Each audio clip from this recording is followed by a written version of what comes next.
सरस्वती जी का एक नाम शारदा है। क्या नाम है? जम के बोलिए जरा। शारदा।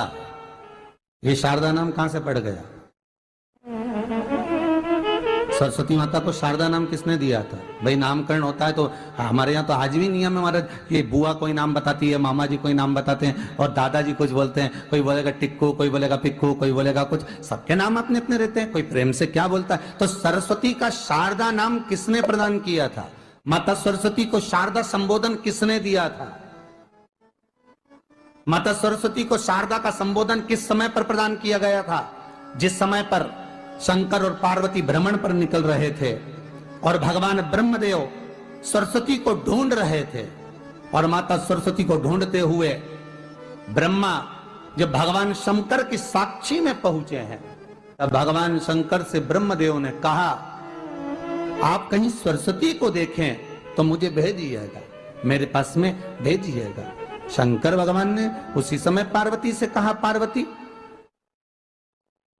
जैसे एक स्त्री जो पतिव्रता धर्म का पालन करने वाली है, एक नारी पतिव्रता धर्म का पालन करने वाली होती है, पति को परमेश्वर मानने वाली होती है, पति के चरणों का रसतत्व ग्रहण करने वाली होती है, तो वो पर पुरुष का स्मरण नहीं करती।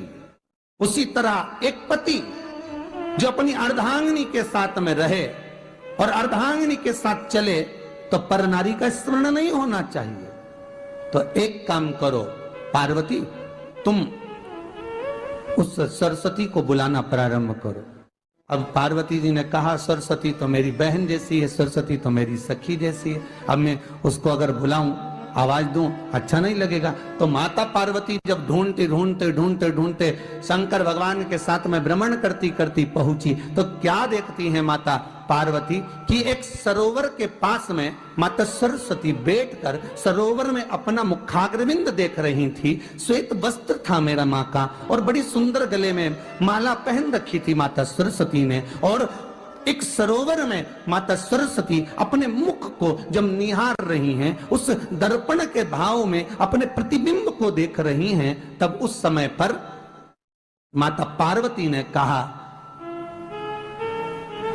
शारदा, सरस्वती को लगा कि मेरा संबोधन ये किसने कहा। पलट कर देखा, सरस्वती ने कहा, पार्वती तुम? हाँ, मैंने तेरा जो दर्पण में प्रतिबिंब देखा है, तेरा स्वरूप देखा, पर तू इतनी सुंदर है, इतनी सुंदर है, पर तेरा जल में जो स्वरूप देखा ना, वो नीला दिखाई दिया, थोड़ा सा श्याम दिखाई दिया, इसलिए मैंने तुझे शारदा कह दिया। आज भी हमारे मध्य प्रदेश के कटनी और सतना के बीच में महियर में आज भी शारदा भवानी विराजमान है।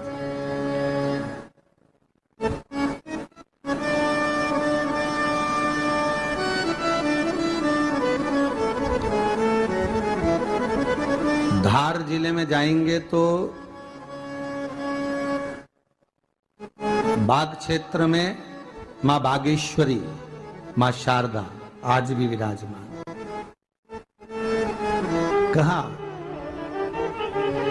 सरस्वती जी पूछी, पार्वती तुमने मेरे को शारदा क्यों कहा? क्योंकि तेरा जो प्रतिबिंब था वो श्याम नजर आ रहा था मुझे।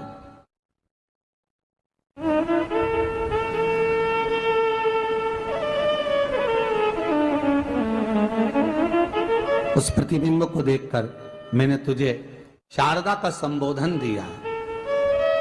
तुम्हें ब्रह्मा जी बुला रहे हैं। सरस्वती ने कहा, पार्वती मैया, दीदी, आपने मुझे जो नाम दिया है, जगत के लोग, संसार के लोग मुझे इस नाम से जब पुकारेंगे, तो ये शारदा, ये सरस्वती स्वयं उसके कंठ पर, उसके मस्तिष्क पर सदा विराजमान रहेगी, ये शारदा बनकर। इसलिए हमारे स्कूलों में, हमारे काव्य ग्रंथों में, हमारे जो कविगण रात्रि को जो काव्य पाठ करते हैं, कविता का स्मरण करते हैं, वो सरस्वती की वंदना नहीं करते, हे शारदे मां, शारदा की वंदना करते।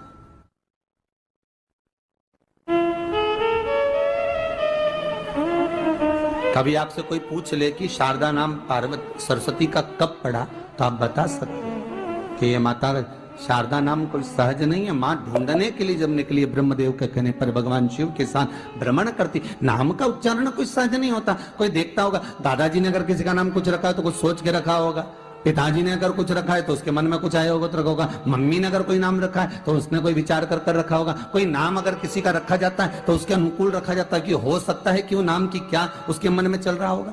तो शारदा का संबोधन कोई सहज नहीं है। माता सरस्वती का एक नाम शारदा हुआ, इसलिए संबोधन में सरस्वती कम शारदे मां ज्यादा बोला जाता है। आप काव्य पाठ कर लो, नाम जाप कर लो, स्मरण कर लो।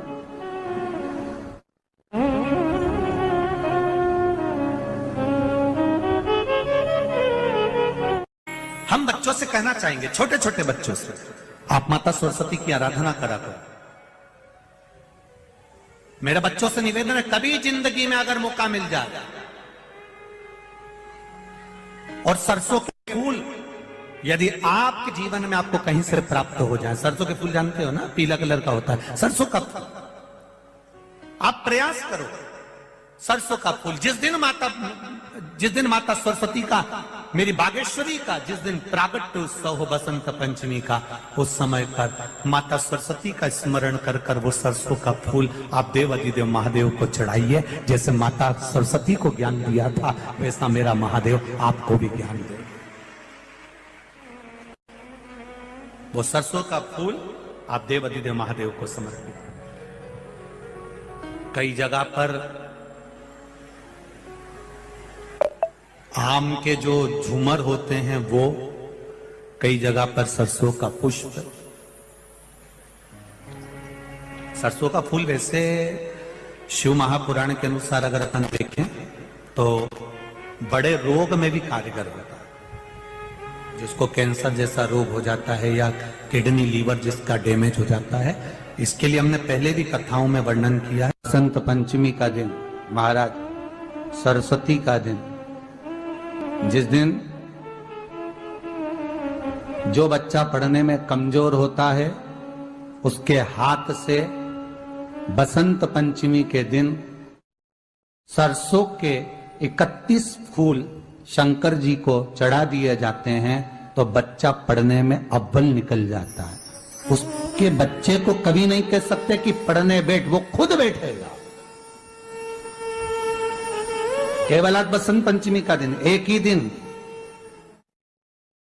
दिन चढ़ता है, और बाकी के सरसों के फूल आपको मालूम है कि रोग मुक्ति के लिए तो होते ही हैं। ये तो आपको पहले भी वर्णन किया महाराज कि जब कोई एकदम रोग आ जाए और डॉक्टर एकदम बोल दे कि ये रोग भारी आ गया है और इसकी जांचें जाएंगी और फिर ये कुछ भी हो सकता है, तो क्या करा जाता था कि 108 सरसों के फूल लाकर तुरंत शंकर भगवान को चढ़ाए जाते थे महाराज। तो चढ़ाने के बाद में रिपोर्ट अच्छी आती है। ऐसा नियम है। कहीं ठेका, कोई ठेकेदारी करते हैं ना, जो ठेका भरते हैं कि भाई मेरा टेंडर आना चाहिए, मेरा ये काम होना चाहिए, मेरी मल्टी बनना चाहिए, या मेरा ये काम के लिए जा रहा हूं, ये काम फतेह होना चाहिए, उसके सबके हाथ पैर जोड़ने से अच्छा है एक काम करो, बस 108 सरसों के फूल उठाओ, शंकर जी का उद्धतेश्वर महादेव का नाम लिखो और छोड़ दो, शिव जी के ऊपर एक एक कर कर चढ़ा दो, वो ठेका तुम्हें ही मिलेगा, वो काम तुम्हारे पास ही आएगा।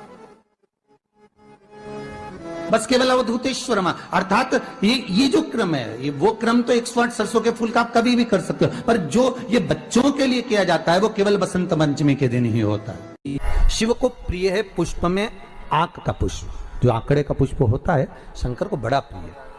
और दूसरे नंबर पर शंकर को प्रिय है शमी का पुष्प, बहुत ध्यान देना महाराज। तीसरे नंबर पर शंकर को प्रिय है महाराज सरसों का पुष्प। सरसों होती है ना, जो राई अपन बोते हैं, सरसों बोते हैं, उसमें पीले कलर का जो पुष्प लगता है। हमारा तो निवेदन रहता है जब तक सरसों आए तो प्रयास करा करो कि सरसों के 108 पुष्प शंकर भगवान पर चढ़ाना प्रारंभ कर दो। महाराज ये पक्का है कि वर्ष भर कोई बड़ी बीमारी आपको घेर नहीं सकती अगर सरसों के फूल शिव को चढ़ रहे हैं तो। और प्रयास करना कि सरसों का जो पुष्प होता है, सरसों का जो फूल होता है महाराज, अगर कोई व्यक्ति को किडनी या लीवर से जुड़ी हुई कोई तकलीफ होती है या किसी व्यक्ति का एक्सीडेंट हो गया होता है और उसका कोई अंग रह गया हो, कोई शरीर का कोई भाग रह गया और वो काम नहीं कर रहा हो, जैसे किसी के पांव रह जाते हैं एक्सीडेंट के बाद, किसी का हाथ रह जाता है, या कोई अंग काम नहीं कर रहा हो, वहाँ ब्लड पहुंच नहीं रहा हो, वो जगह एकदम सुन्न हो गई हो, खाली पड़ गई हो, तो उसके लिए शिव महापुराण की कथा कहती है कि सरसों के पुष्प 11 शंकर जी के राइट भाग में, जहां शिव जी के गण दरवाजे के द्वारपाल मणिभद्र जिस जगह पर निवास करते हैं, कौन निवास करते हैं? मणिभद्र। शंकर जी के दरवाजे के द्वारपाल हैं मणिभद्र जी। तो मणिभद्र दरवाजे के द्वारपाल में राइट भाग में मणिभद्र जी विराजते हैं। मतलब राइट भाग कौन सा हुआ? जब आप मंदिर से बाहर निकलेंगे तो राइट भाग, मंदिर में प्रवेश करेंगे जब राइट नहीं होना चाहिए, आप मंदिर से जब जाएं तो राइट भाग। मतलब आप मंदिर से राइट से जाएंगे तो शंकर जी का भी राइट हो जाएगा, क्योंकि शिव जी ऐसे बैठे हैं तो शंकर जी का भी राइट हो गया, देवता उनका भी राइट हो गया, तो राइट भाग सीधा हाथ मणिभद्र जी का स्थान। 11 सरसों के पुष्प मणिभद्र के उस द्वार पर आप रख दीजिए, और मणिभद्र के द्वार पर रखकर अंदर जाकर 108 वापिस जब आप बाहर निकल रहे हैं, ये पुष्प आप रखने के बाद एक बार बाहर जाएंगे, फिर वापिस आएंगे मणिभद्र रखने के बाद, और अंदर जाकर 108 सरसों के पुष्प शंकर को समर्पित करेंगे महाराज। उस सरसों के पुष्प जो शिव जी को आप समर्पित कर रहे हैं उसको वापस लेकर आएंगे, श्री शिवाय नमस्तुभ्यम बोलकर उस सरसों के पुष्प को महाराज सरसों के तेल की बोतल में उसको प्रदोष काल में उस तेल को वापस ले जाकर चढ़ा दीजिए शिव जी को, उसको वापस लेकर आ जाइए। उस तेल का प्रयोग आप नाभि में डालिए, और जो शरीर काम नहीं कर रहा उस स्थान पर कम से कम 15 दिन 20 दिन तक उसकी मालिश करना प्रारंभ करिए। बाबा चाहेगा तो चलाने का प्रयास कर देगा और वो अंग वो शरीर काम करने लगेगा।